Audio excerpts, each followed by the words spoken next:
we'll see you in a minute. Go to Charlie, like, we're not getting those passes. We're going to get booted. Yeah, laminates are like all Yeah. access. The Trump.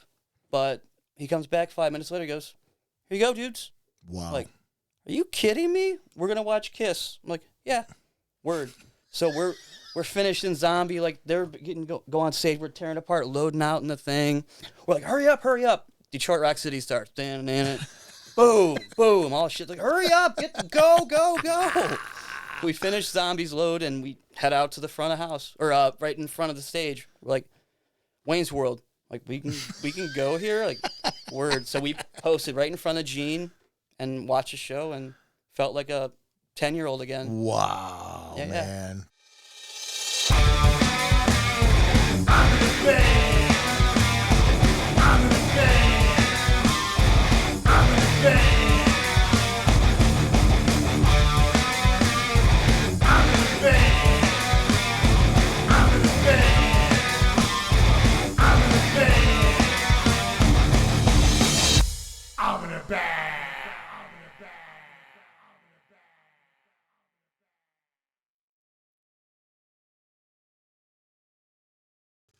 Welcome back, everybody, to another episode of Level Up Cleveland.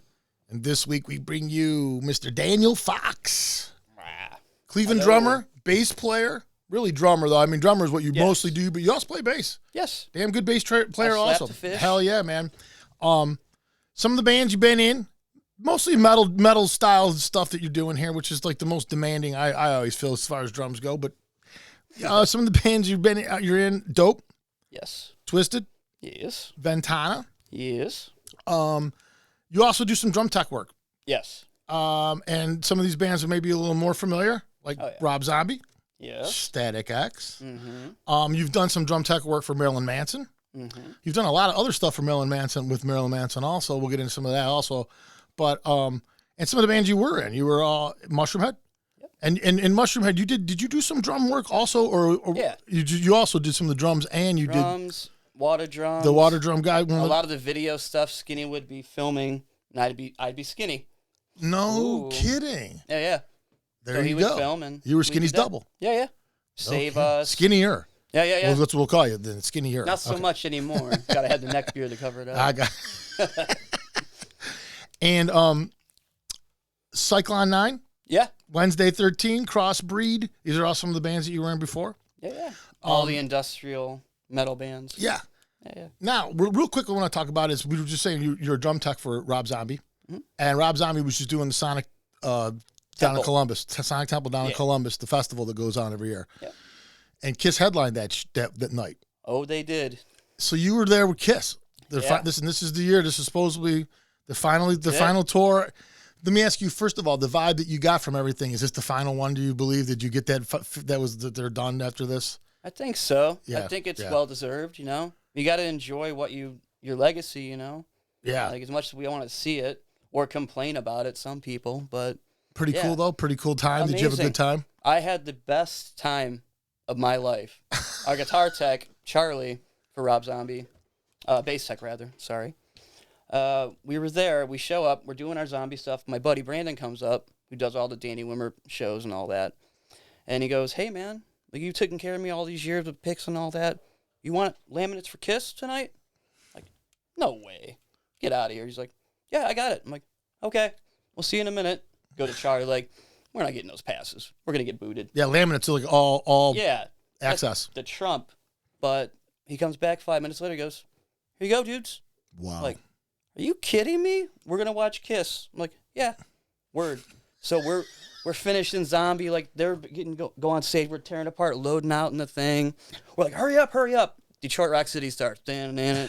Boom, boom, all shit. Like, hurry up, go. We finish Zombies load and we head out to the front of house, or right in front of the stage. We're like, Wayne's World. Like we can go here. Like, word. So we posted right in front of Gene and watched the show and felt like a 10-year-old again. Wow, man. That's great. Yeah. That's what I would have done too. I would have parked right in front of Gene. Right there. That's exactly what I would have done. Like that's looking at him, that's him. That's it. The last time too, right? I mean, they're not coming around here no more. You think they're gonna one more time? They got one more stop here. October 22nd. I'm gonna miss it because I'll be on tour, but Yeah. And that's another thing. You got and you have a tour coming up, and this is the thing with you. You're in a number of bands. You do a number of things with a number of people. So like your schedule pretty much is like one thing ends, and then you're ready to hop on to the next thing. Yeah. And the next thing for you is with Dope. Yes, Dope and Static X and Seven Dust. Yeah. Yeah. And now that's an actual tour, right? That's several dates. Oh yeah. Month long, I think.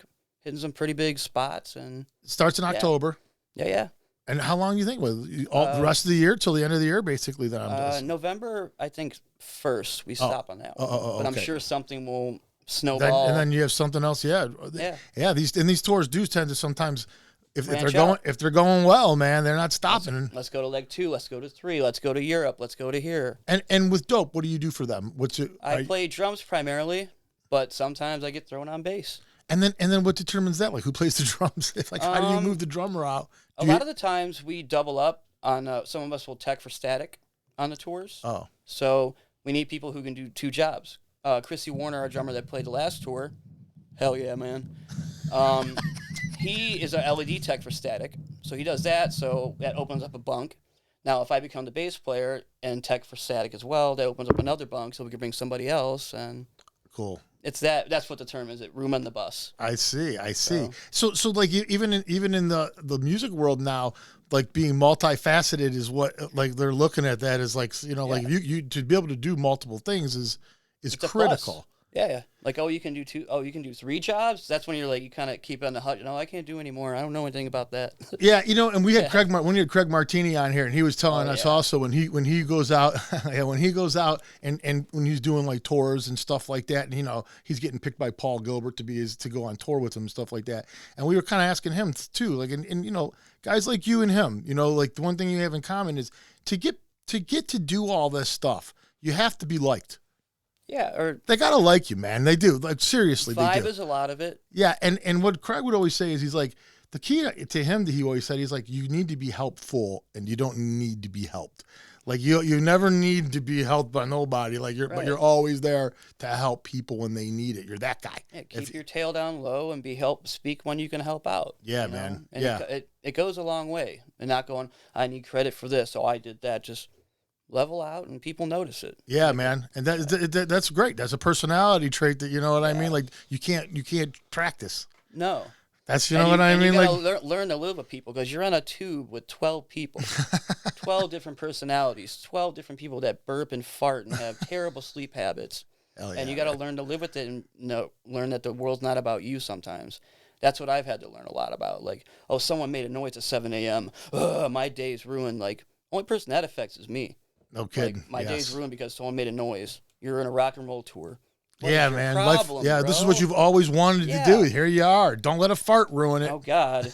You ate my fruit snacks. Oh, God. Yeah. Like, grow up. Yeah. So I've learned that recently in the last couple of years. That's good, though. That's good. Tolerance, it's called. You have to learn because what's the point if you're just staying at the same spot? If you don't learn anything. Yeah, these are the kinds of things that no one really thinks about or knows about when it comes to these kind of things. They see the band on stage, and then that's their whole entire interaction.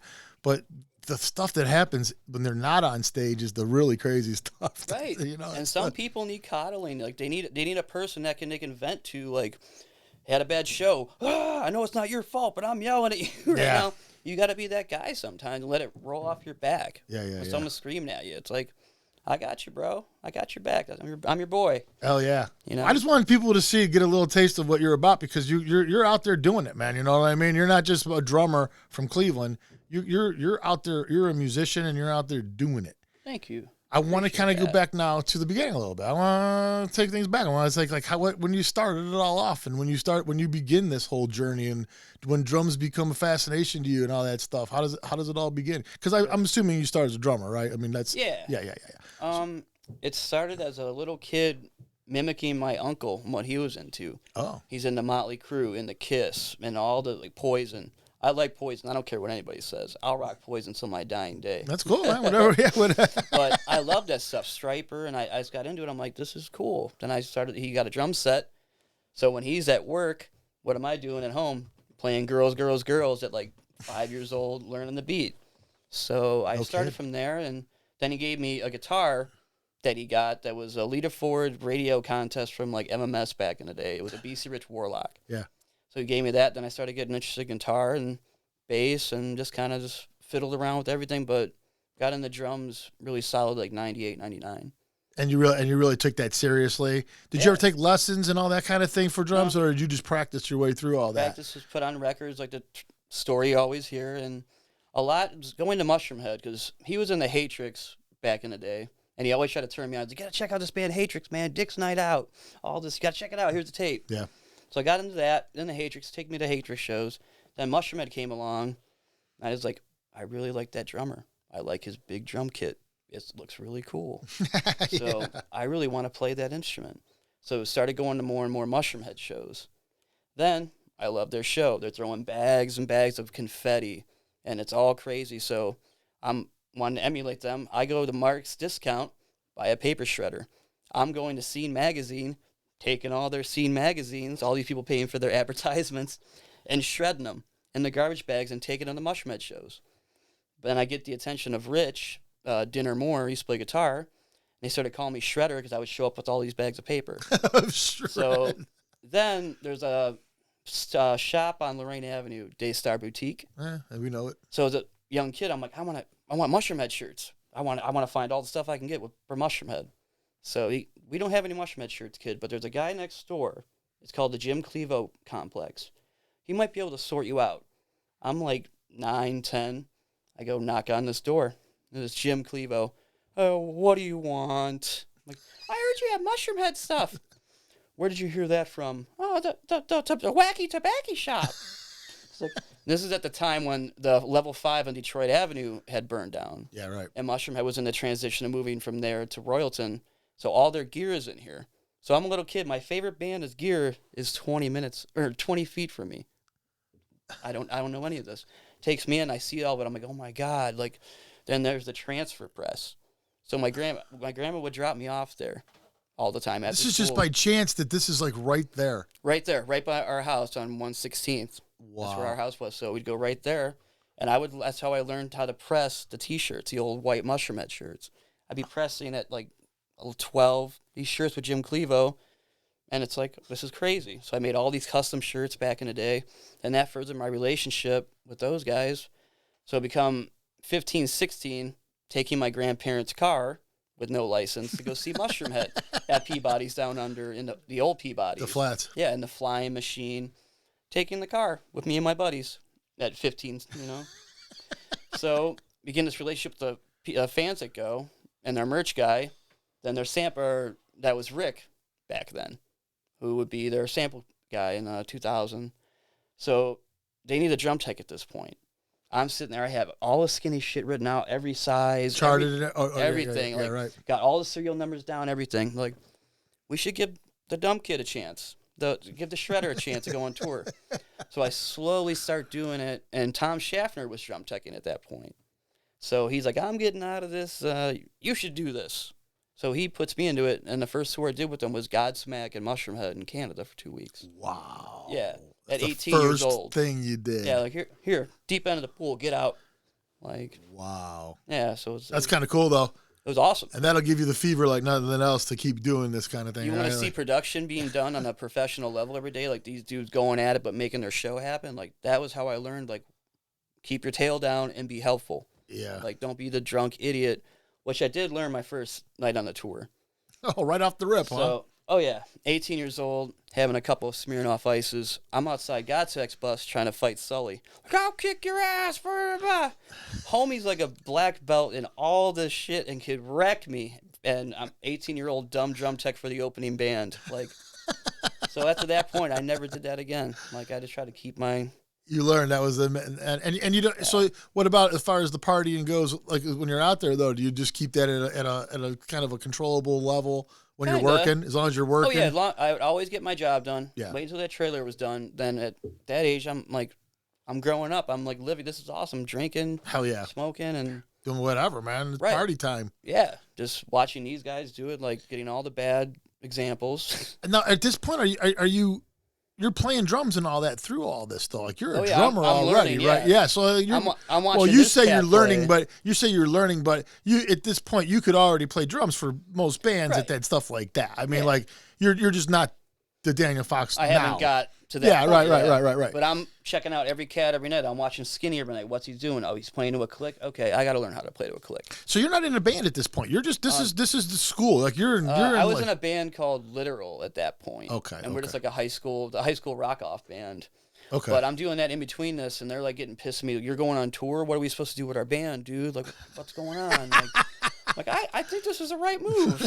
So ultimately it was, but yeah, kind of right. But yeah, I'm watching Shannon Larkin play every night. Like I'm watching these great dudes. Then we get shows where our day off, Marilyn Manson's playing in the parking lot of Pops.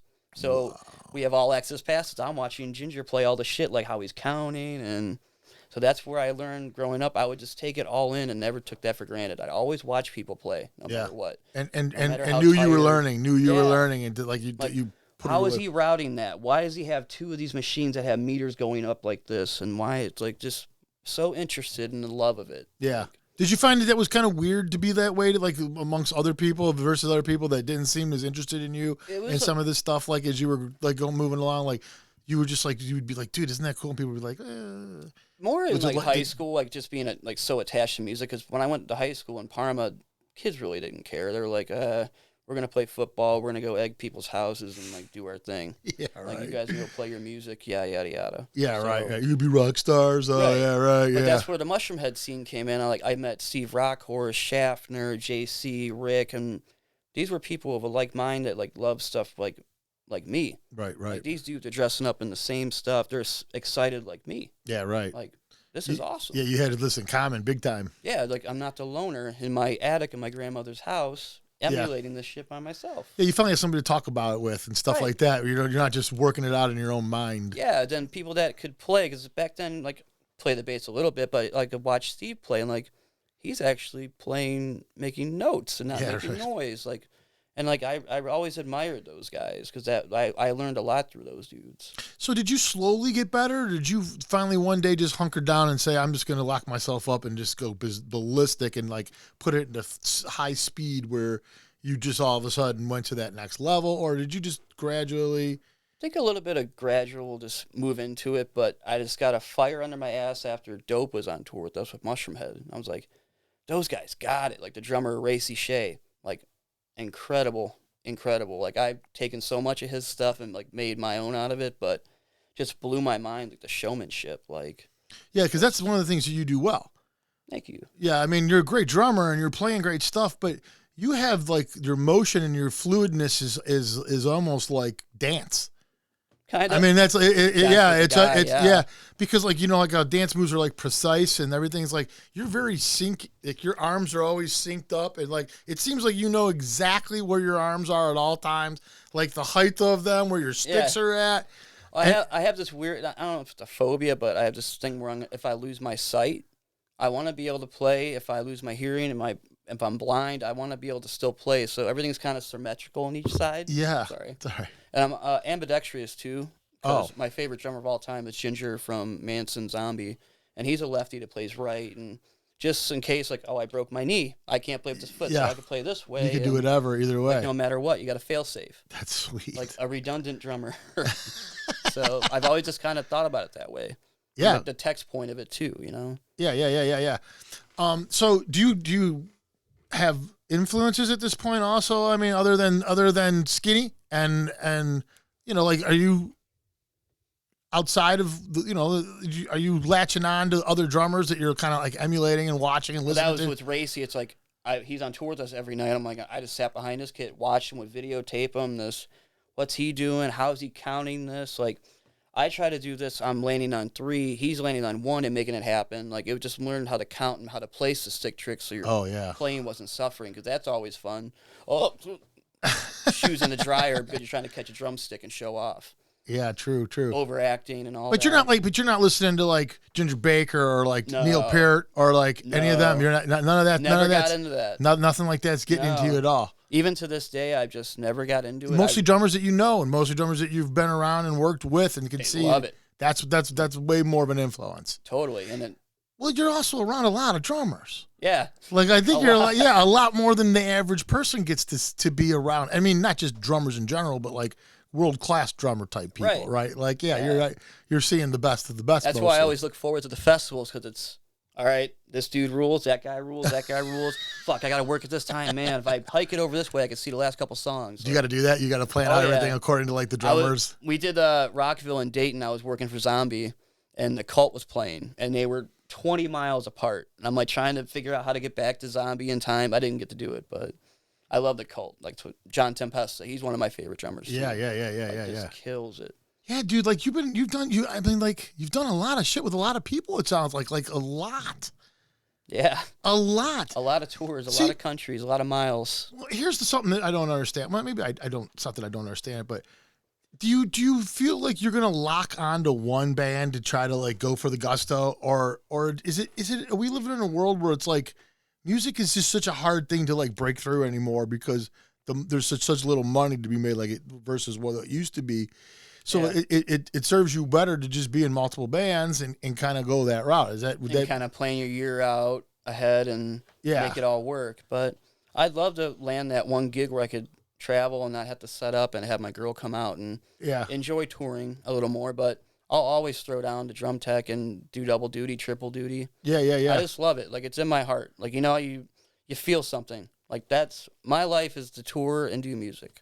And I feel it. Like, you love it. Like it's not a grind so much for you. I mean, it's like something. I say to the Zombie crew all the time, and there's a lot of fans in that work for him too. And it's like this is a vacation. Like I get to work for one of my favorite bands, and they're totally cool. Like when we do rehearsal, just picking up on that too. Rob comes in, kills it, does every song, kills it, great mood, walks out, done. Like that's how you do it. Hell yeah, just professional. Like. That's how I want to be. Is John 5 doing it with Zombie still, or is he with Crew? The Crew now. Yeah, so he had to leave Zombie to do the Crew thing, right? Yeah, now he's got Riggs back, the guy who wrote Hellbelly Deluxe and all the super heavy, dirty. Oh, he did get him back then. Yeah, that's cool though. It's super heavy. How is Rob? Is he a pretty cool guy? I don't have much interaction with him, but he's always very nice and hey man, how you doing? Like. I don't want to bother these guys. No, I don't blame you, but some of them are more, like personable. Not everybody. But I'm just curious. Yeah, we've been into those where you can't look them in the eye. You got to get out of the hallway. We got to stop load out so they can walk through to watch the band. And it's like, it happens. Why? Rob Zombie walks right through. And, don't give a fuck. It's not like, and he's a pretty popular guy these days. You know what I mean? He's very distinguishable in the crowd, and he's just like, like.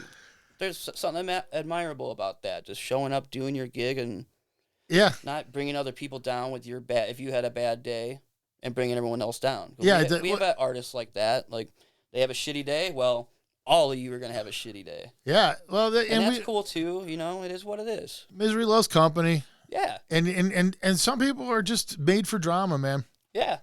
I used to be like that. I used to love revving people up. Like with Mushroomhead, I love getting Rick revved up in Ventana. Just, we knew how to push each other's buttons. Yeah, it's fun, man. It's fun. Just that brotherly, like, just rousing each other. Yeah. Like, making fun of each other, causing a problem that doesn't need to be a problem just to watch someone. This is just aggravating. But you have to grow up, though. Yeah. You can't do that all the time. That's when you alienate your friends, your bandmates, your co-workers. You can't take it too seriously. Don't take yourself too seriously. That's the lesson. Right? I usually don't have eyebrows all the time. I'm 40 years old, shave my eyebrows, thinking I'm a Marilyn Manson fan again in 2023. All right, we're going to take a quick break, man. Right on. We come back in a couple minutes with Mr. Daniel Fox. Yeah, dude.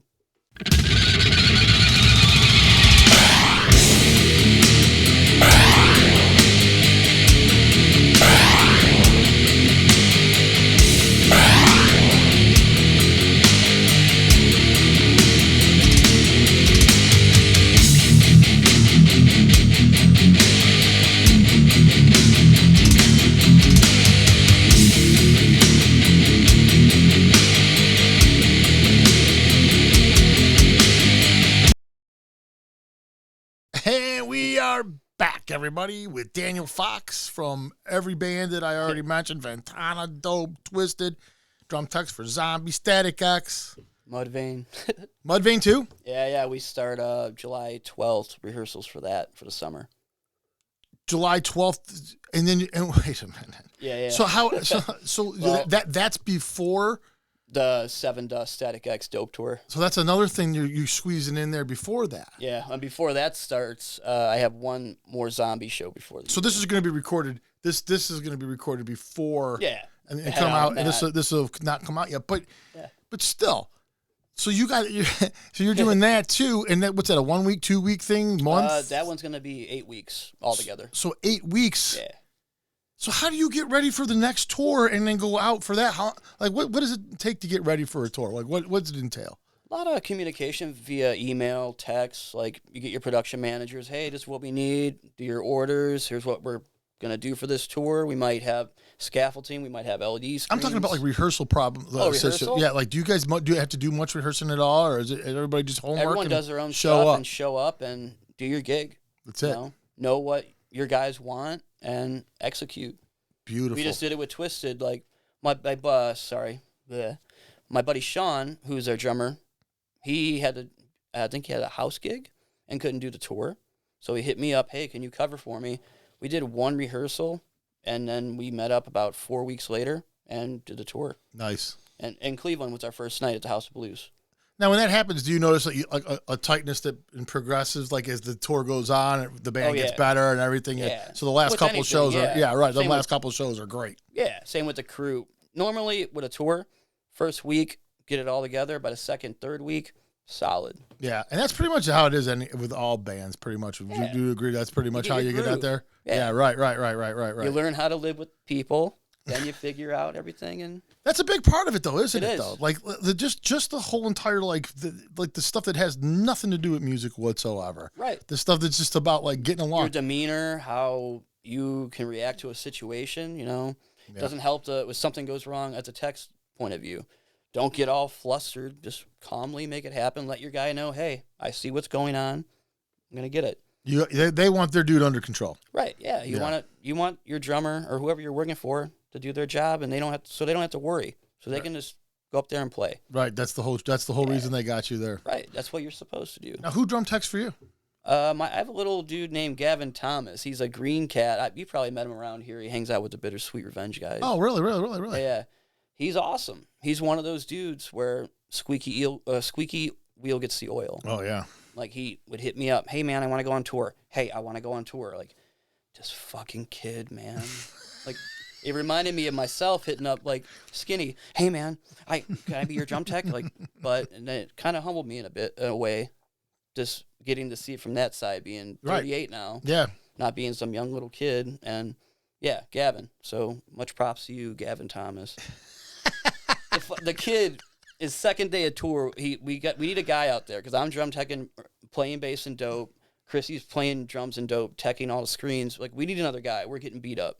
So I'm like, I know this kid from Cleveland. He annoys me every day wanting to come on tour. He's got the attitude. So I hit him up. Like, hey, dude, you want to come out? When's my flight? Homie never flew before. He's like, what do I take on the plane? I'm like, it's like a 6-week tour, dog. Pack your bag, it goes under, put all your toiletries in the under bag, and just bring your book bag on the thing. Oh, I have 2 flights. What does this mean? Like, so you had to... It's 5 a.m, like, I'm trying to sleep. I'm texting, trying to get my young drum tech to come. But he killed it, though. And another thing, his vibe. People screaming at him. He's a green kid. He doesn't know what he's doing. Like, you idiot. Took it with stride. He's like, let it right off his back. Didn't care. Like, that's how you got to be. Nice. Don't take it so personal. Nice. So you approve of the guy. Yeah. He's a good tech. Killed it. Nice job. He's good job. Weird, but... Well, they all are. He's a musician. Good kid. He's a budding musician, right? He's not one of like... That too. He plays drums, and he wants it. When someone wants it, you can't ignore that. Yeah, do you know what people do when they want it? They go get a whole bunch of, like, magazines, and they shred them up into bags. That's what you do. I wanted to be a part of Mushroomhead so bad that I would shred paper just to be like, I shred paper for Mushroomhead. Yeah. I'm 12 years old. And truth be told, like, you look back on this stuff, if you don't do all these little things, like as stupid as they may seem, you're probably never in Mushroomhead. You're probably none of that probably ever happens. I'm probably working at some job that I hate because I would have given like up everybody else. Yeah. It's hard. Like, I'm just very appreciative for what I've gotten to do in my time on the earth with the bands that I've gotten to do it with. Like, and okay, speak of that now. So we kind of were telling the story a little bit, and we were kind of like, and it's so easy to get off track with you because at some point down your road, there's like all these, So we just took one, and we were just like, let's go over here. But yeah, so you're in the band in high school. Yeah, literal. You go on the first tour. You get the option to go on the first tour at Mushroomhead, and these poor sad guys are like, really? And so you were like, yeah, dude. It's opening doors, whether you Yeah, think you're right. so or not. And like, so they're like, fine, you go. They end up kind of like dissolving. They just kind of go away. Yeah. And now this is your first tour at Mushroomhead. You come back. What's changed for you now at this point? Like what your life is different. Yeah, like do I want to do this? Like I went on that first one, like I don't know if I want to be away from home, like so I bowed out of the next one. Didn't go on the next one. Oh, you didn't go to the next tour. Like I'm not into this. There was some girl I liked and it's like I love her. So I'm 18, 19-year-old kid, you know, I never experienced any of that and these older guys are like, "What are you doing?" Like I'm just learning through osmosis. You got to learn. Yeah. So Schaffner fills in for me. He's like, I don't want this either. You can have this back. So I come back. Everything just going on tours with those guys. And Dope comes on a tour. They offer me to play for the opening band, Nocturne, which is Lacey, who was on Rock of Love with Bret Michaels, the crazy redhead. Yeah. So I play with her band because Edsel and Skinny always worked out for me. Like I could play for an opening band. I ended up being in Crossbreed because of that. They'd always look out for me and like get me gigs with the bands that wanted to buy on or that would be on the tour. Oh, I see. A lot of it came through that. That's cool. So played for them. Then Racy was going through a little rough patch at that time. Throws a 6-pack of beer through the front of the bus window at the machine shop in Flint. So they had a bad night. He gets let go. And the next day, I play in Dope. Like Edsel goes to me at that night like, yo, you're going to play in Dope, dude. You're playing the next night. I'm like, okay. And I sat on the bus with the Skinny's V-drum pads all night, annoying those guys all night, playing the Dope songs in the front lounge of the bus. Went the next day, did it. Killed it.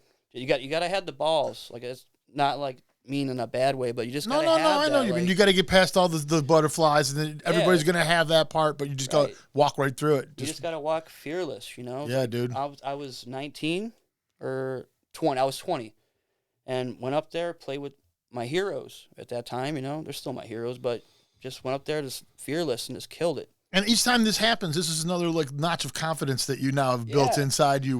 Now I'm in Dope now. All right, now I can move on to the next, climbing up this mountain. That's what it's all about. Edsel explains it great. He's like, just climbing the mountain, man. Yeah. Cutting off that excess weight that's holding me back, climbing up the mountain.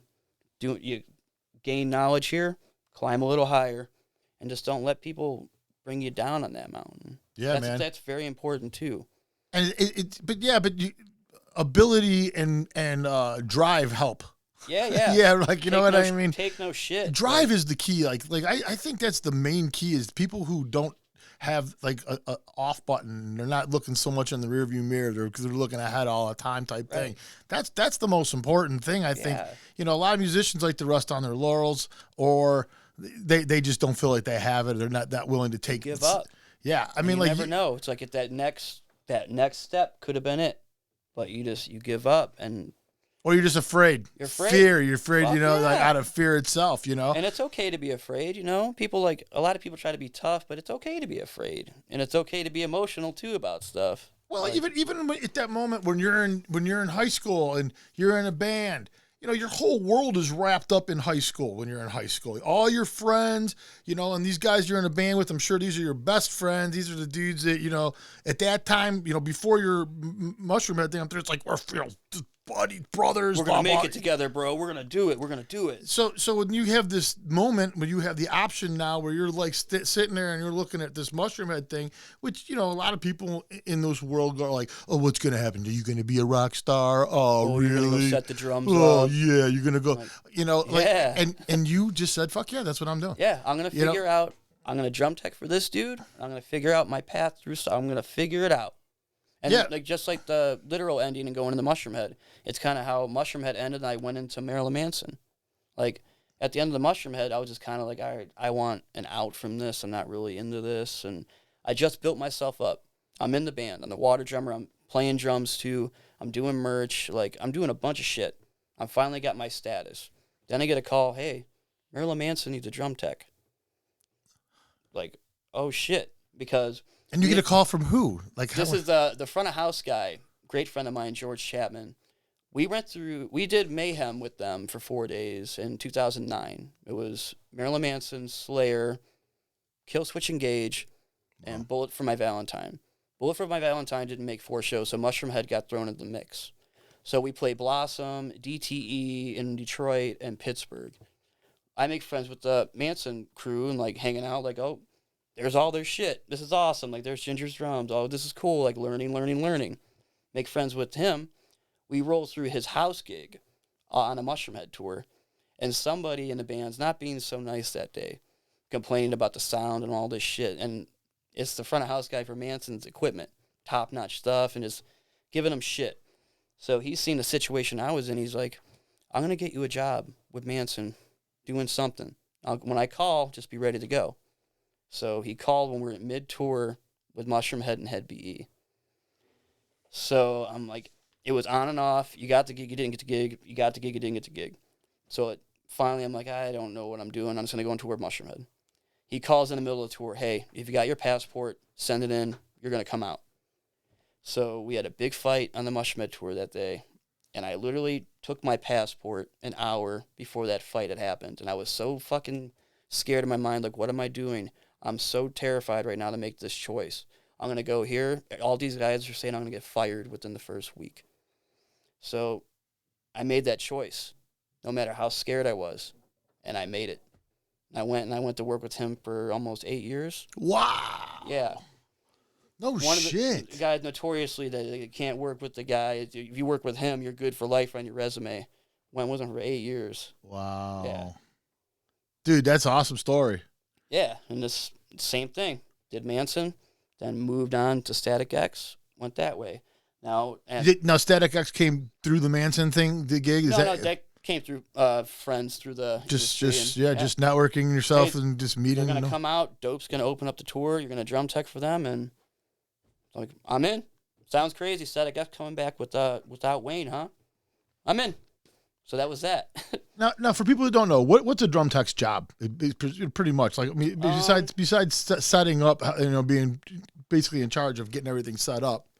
Usually entails setting up a drum riser, 8x8, 8x6, legs, push it in, set the kit up. Usually the drum tech does a playback, if there's any tracks or anything, clicks and all that.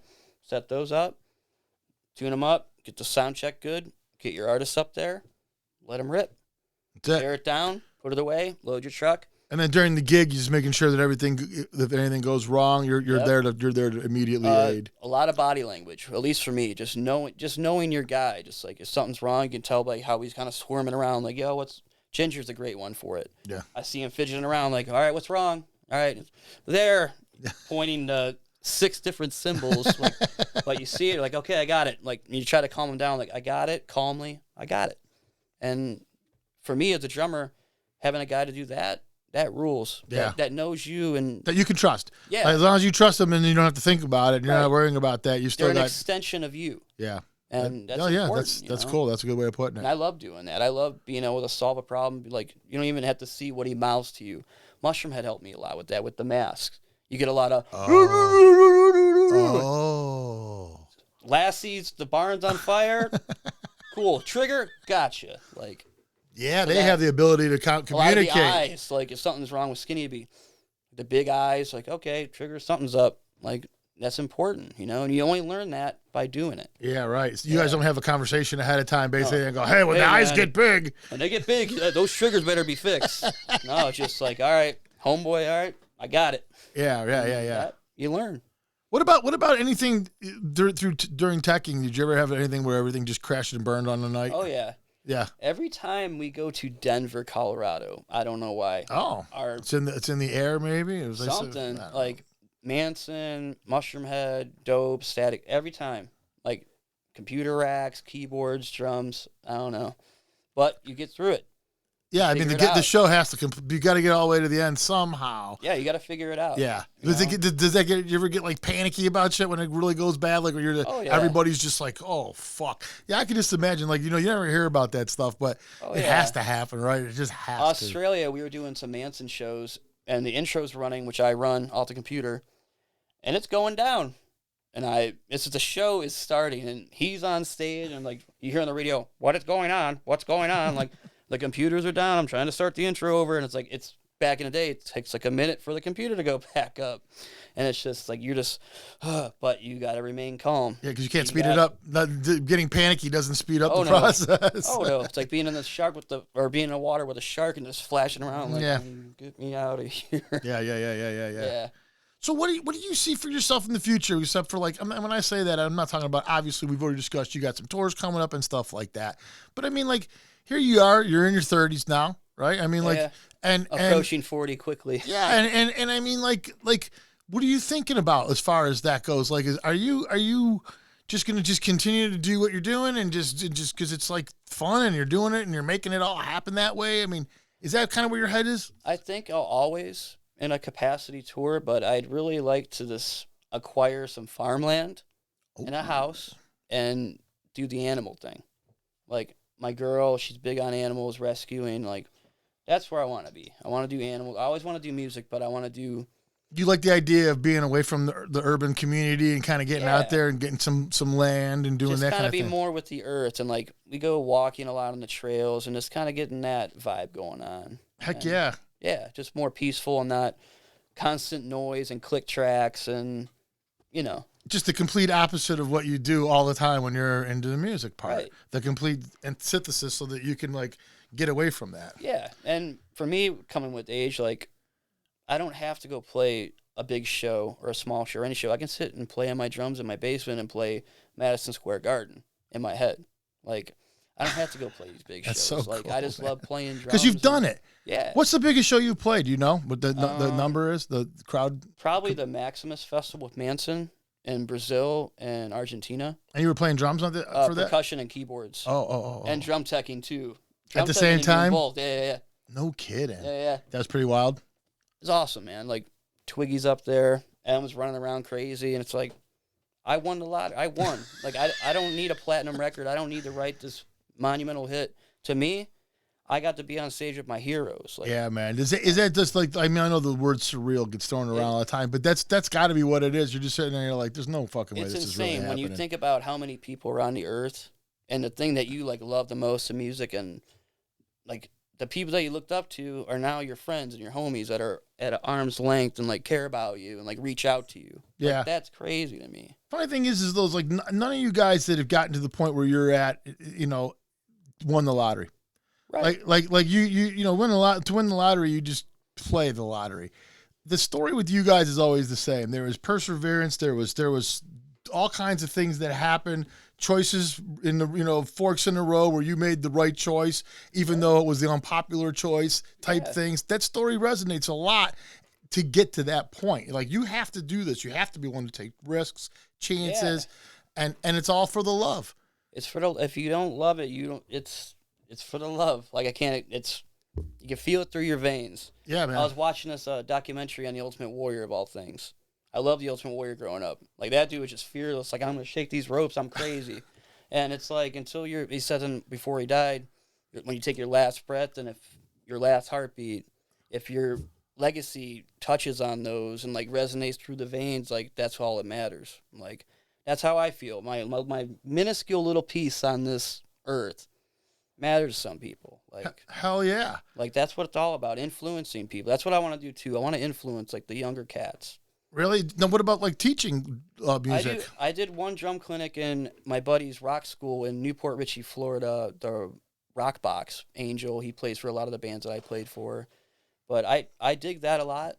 Have you thought about doing something like that? Because there's a lot of stuff. I've tried to do it. Like we've been trying forever to get on this show together. I've been trying to do one in Cleveland, but it just doesn't line up. But I'm going to. But I just want to educate, and it's not so much like here's how to play drums. Right. Not so maybe in a classroom, but right. But to the kid who's like me. I grew up in a hoarder situation. I don't know who my dad is. I really don't talk to my mom. My grandparents raised me. Okay. They're gone now. But I know when we play shows, there's the same kid in the crowd just like me. Yeah. Like, I want that kid to get that reassurance that I didn't have, that you can do the shit. Like, I watched Manson on Headbangers Ball in 94, like, that's my band. I love those guys. And somehow, with those balls and the gull, I made it there. Yeah. Like, that's what I want. I want kids to feel that you can do it. You can do it. anything you put your mind to. Yeah, right. Like, This takes perseverance, though. You gotta continue to go. And there's times you're gonna hate it. There's times you're not gonna like yourself. You just gotta do it. Yeah, there's you know, like the problem I think that people have today too is that they just heard that so many times. You know, you just got to keep going. You just got to follow your dreams. But there's so much truth to it, and there's so much to that's like if you may not win by doing this, but you won't if you don't. Right. You never know if you don't try. Yeah, you can't do it without it, man. And you can't let other people deter you from what you want to do. Like this talking, there's a lot of talking shit with the social media. Like everyone's a critic. That's cool, but some people get eaten alive with that. Like, oh my God, they said this about me. Like, fuck them. Right. Like, straight up. Especially social media, which is just a bunch of crap. It's a lot of people. It's usually some dude with a fucking neck beard who hates his life and doesn't like what he's doing, so he's got to take it out on you and try to crush someone else's dreams. Well, the other thing is when we were growing up, Pat and I, if you were to say that to somebody, you were usually in their face. And so you had to be able to take a punch to your face if you said the stuff that these people are saying. Right. And now it's just like, it's so silly. And it's like, why so much negativity? I know it's cliche, but it's like, it doesn't take anything to bring people up. No, man, and this show, that's what that's one of the reasons why a guy like you, when I have a guy like you on the show that has a lot of success in what they're doing, I like to try to nitpick you and say, what did you do? Like what do you think got you here? Because I want people that are watching and kids, like you said, if they're watching this to be like, oh, like he did it. Yeah, that dude, he dropped out of high school. I think the one thing that I think it was Lars Ulrich I just saw him the other day say. He said when I was first getting into music, it was Deep Purple and it was all that stuff. And he's like, I loved music. He's like, I watched them, I loved it. He's like, but when I heard the new wave of British heavy metal, that's when I said, oh, I can do that. Right. And it made me realize it's when you realize that you can do it that you have a chance. That it's endless. Yeah, right. You gotta give yourself a chance, man, that you can do this kind of thing, man. And if you can feel it within you, you know it. Like if you just unlock it, that's all you got to do is unlock it. Oh yeah, man. Like I used to be a scared little guy in my first shows, but then I just became this monster that just like no prisoners. Like I see how you could just see your whole demeanor when everything about what you're doing up there. It's like you can't wait to get to that kit. That's all I... Yeah, you're just like, I used to play in my garage, so I'd play anytime I wanted to, but then the cops started coming a lot. So now I got my stuff set up at Rick's Haunted House, and I can't jam until after Value City closes at 10 o'clock. Oh, so I got to wait all day. I'm like, I get all my new gear coming. I'm like, I can't wait to go play these new symbols. Yeah, you got to get the hell out into the country, dude. I know. That's my dream, just have my kit set up out there so I can play all the time. Yeah, dude. Hell yeah. You can have everybody come out there and play, and who gives a shit? No one, it'd be great. So let's go over this again. So you got coming up. The first thing we got coming up from here will be Machine Killer, the Machine Killer North American tour with Static X and Seven Dust. And Dope, which is that's who you'll be with. Yeah. And that's going to be, like, the first show is going to be here? Is that how that's going to be? Or where are you guys starting that at? I'm not even sure. I looked at the ad, Matt. I seen the crazy comic looking thing, and I didn't look at the dates. Yeah. But... I think we're skipping a lot because there's a lot of radius clauses because Seven Dust was just out with Tremonti, call it. But so you can't go to some places because you were just there. So no kidding, that's how that works. Yeah. And people don't understand that. You're not coming to my place. You guys suck. You hate us. Like, no, we love coming to playing shows. But do you think there's something about Cleveland? What's that? Do you think there's something about Cleveland and bands not coming to Cleveland? Do you think there's something to that, or? I think with lack of venues and like. Like event, we lost the Odeon. Yeah. We still had the Agora, but you lost the ballroom side, so you lose a lot of the small shows like our Ventanas and local bands can do, and some of the smaller bands. So there's a great place in Lakewood. I think it's called the Mercenary. I can't remember the name of it. We play there with Ventana, but they're kind of there. But there's not a lot of places to play. Yeah.